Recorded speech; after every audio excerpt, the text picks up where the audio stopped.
Ahojte, prajem krásny večer, už skoro dobrú noc. Ja som to teraz počúvala môjho geniálneho Brucea Liptona, ďalšie jeho vysielanie, ktoré má v rámci toho svojho programu tých 4 videí, ktoré sľúbil, že bude zdieľať zadarmo, takže sa chcem s vami o to podeliť. Vlastne včera som zdieľala prvé a dneska sa s vami podelím o to ďalšie, lebo som síce trošku pozadu, ale nevadí. Takže on venoval ten druhý deň vlastne tomu, že sa venoval génom a rakovine prsníka. A také zaujímavé fakta, ja som si to aj napísala, takže budem to mať tu, aby som dačo neskomolila. Tak vlastne on hovorí, že tú rakovinu si dokážeme privodiť len myšlienkami a dokonca sa potvrdilo vedecky, že len 50% vlastne diagnostikovania rakoviny prsníka, ktoré spôsobuje, ja vám to prečítam, gen BRCA1, tak len u 50% žien sa rakovina prejavila. A čo je také podstatné na tom celom je to, že vlastne tá veda, tá medicína sa zameriava skôr na to, že na tie ženy, u ktorých sa tá rakovina prejavila. Ale čo je zásadné a čo on považuje za neveľmi dobré riešenie je to, že sa nezameriava medicína na to, že prečo sa u tej zvyšnej polovici žien, ktorí ten gen mali v sebe, prečo sa tá rakovina neprejavila a neprepukla. A o tomto celé je, že my jednoducho, lebo viete, všetko je to o tej hlave, o tých našich presvedčeniach.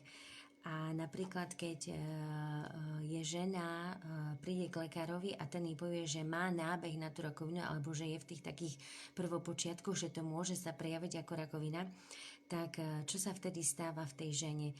Nastupujú emócie, nastupuje strach, nastupuje proste, jak to on vravel, všetky tie také myšlienky a emócie sa začnú meniť na tie také negatívne a ona si len týmto spôsobom ona si môže privodiť vlastne tú rakovinu a ona tam ani nemusí vôbec prepuknúť. Takže a takisto boli aj vedecky dokázané štúdie, že keď sa vlastne v tých prvých takých skorých počiatkoch rakoviny diali alebo sa udial taký ten radikálny zásah do toho ľudského tela, do ženy, tak sa dokázalo, že či vlastne ten zásah bol realizovaný alebo nebol, tak tá rakovina tak či tak prepukla a nebolo to vôbec nutné. Takže také dosť zásadné veci ma tam zaujali a ešte ďalšia vec, ja tu mám všetko tu popísané, vlastne to, že najnovšie štúdie ukazujú, že až 90% rakovinových génov nemajú nič spoločné s dedičnosťou a že je to vlastne, že to súvisí s životným štýlom. Takže ďalšie fascinujúce údaje a informácie a takisto tým, že vlastne on sa celkovo tomu výskumu tej genetiky venoval, tým kmeňovým bunkám, tak takisto zistil, že neexistuje nič také ako rakovinový gen. Proste to neexistuje. Môžu existovať nejaké tie také indikátory toho, že vlastne tá rakovina môže prepuknúť, ale ako samotný celkovo ten rakovinový gen proste neexistuje. Takže to je ďalšia zaujímavá vec. A čo ešte by som sa s vami podelila? Vlastne taký ten jeho odkaz, ešte takto on hovorí, že keď všetci viete určite to placebo a čo je placebo, ale potom je aj vlastne ten opak toho a to je nocebo. Placebo to je vlastne to, že keď napríklad prídete k lekárovi a proste vám povie, že máte takú zvláštnu chorobu, ale že máte, ten lekár má pre vás geniálnu správu s tým, že je tu tabletka, ktorá je špeciálne na túto chorobu, ešte má dokonca takú fialovú farbu, takže určite vám proste pomôže, berte to tak a tak. A vy po čase, po nejakých tých mesiacoch zistíte, že tá tabletka bola len vlastne cukrík. A čo vás v konečnom dôsledku vyliečilo? Bol to ten liek? Nie, bolo to vaše presvedčenie o tom, že vlastne ten liek vám pomôže. A málo kto už si uvedomuje, že tak ako máme tie pozitívne myšlienky, ktorými môžeme vplývať na to naše zdravie, na všetko, na celý náš život, tak takisto je aj ten opak toho, a to sa nazýva nocebo. To znamená, že keď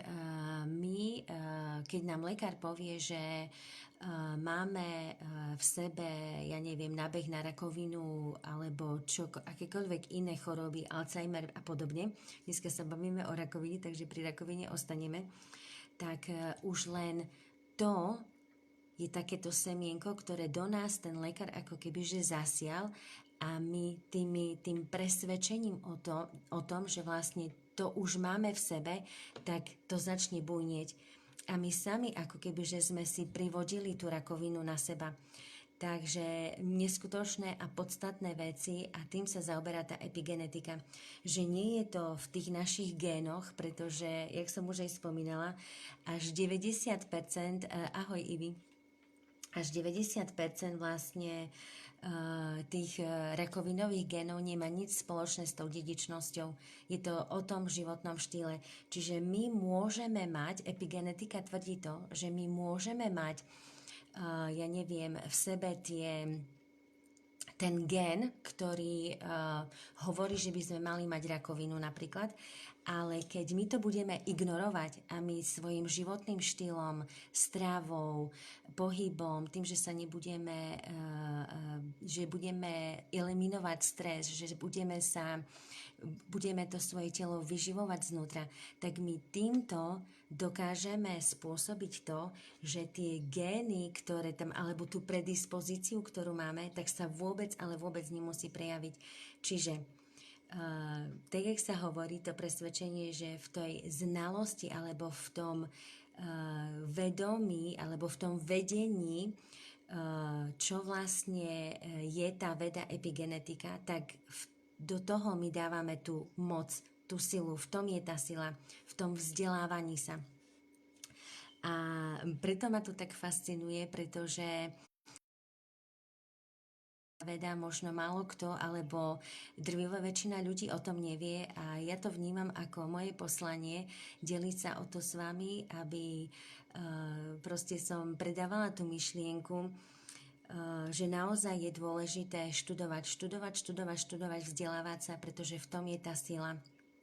A my keď vieme, že tou epigenetickou kontrolou my dokážeme svojim životným štýlom úplne neaktivovať tú predispozíciu, ktorú máme, tak je to úplne perfektné. Z môjho uhla pohľadu tým pádom my preberáme tú zodpovednosť a tú moc do svojich rúk.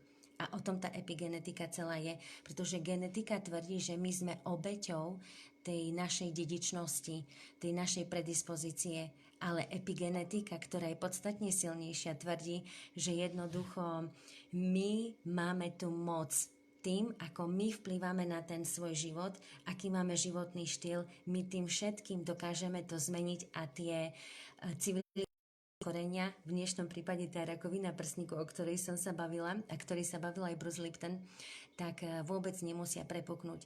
Takže také posolstvo nám všetkým, ako je to tu, všetko je o tých presvedčeniach, o tom, čo my veríme. Keď my veríme, že máme to v génoch, že je to dedičné, že to mali naše babky, prababky, mamky, neviem kto, tak jednoducho, keď my tomu veríme, tak je veľká pravdepodobnosť, že naozaj tú rakovinu budeme mať. Ale keď my, aj napriek tomu, že máme možno v tej línii, ako sa hovorí, babka, prababka, mamka a tak ďalej, keď to mali tam, tak my tým, že si to vôbec nebudeme pripúšťať, že proste my povieme nie, my svojim životným štýlom, tým, že sa budeme zdravo stravovať, máme kvalitný, pohyb, spánok, žiaden stres, vyživujeme to svoje telo, tak my všetkým týmto pôsobením spôsobíme to, že tie choroby vôbec nás neprepuknú.